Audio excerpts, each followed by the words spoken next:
commuter session video, I'm going to show you a nifty FTP training session that you can fit into just an hour's commute by bike.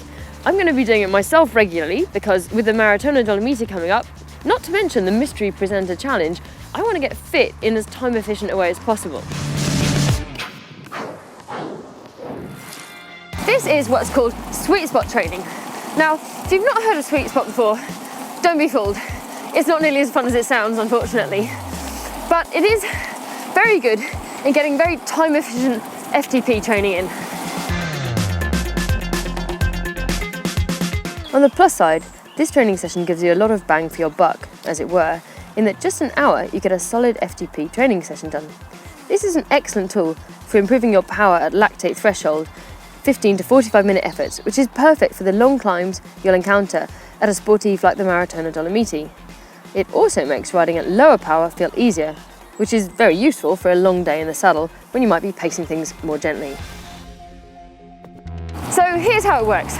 A short warm-up, for example, if you have a high traffic start to your commute, just ride easy for 5 minutes, followed by 50 minutes at sweet spot. Sweet spot technically just means riding at the optimum power for the time you have available, in order to get the maximum training stimulus for your body. In this case of riding for 50 to 60 minutes, that power is between 88 to 93% of your functional threshold power, or 75 to 85% of maximum heart rate.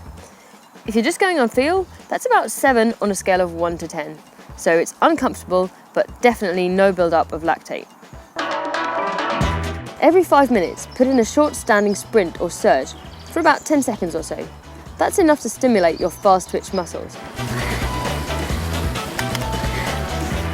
And if your commute or the route you've chosen has the occasional stop for traffic lights or junctions, you can try sprinting out of those for the same effect.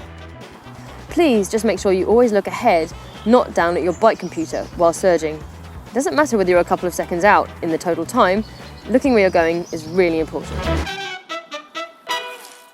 This is a fairly straightforward session, and although a power meter can help you to judge your effort really accurately, you actually don't necessarily need one, as long as you have either time of day or ride time on your bike computer. And as an extra bonus, because you're putting some effort in for quite a long time, you actually get home from work a bit quicker than if you just trundle along.